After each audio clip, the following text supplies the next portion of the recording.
Сәлем достар, бүгін біз түстермен танысатын боламыз. Қызыл, көк,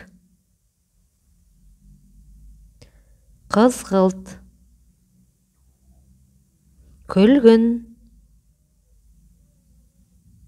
сары, сұр, қара, ақ, қоңыр. Тағы да бір рет қайталайық.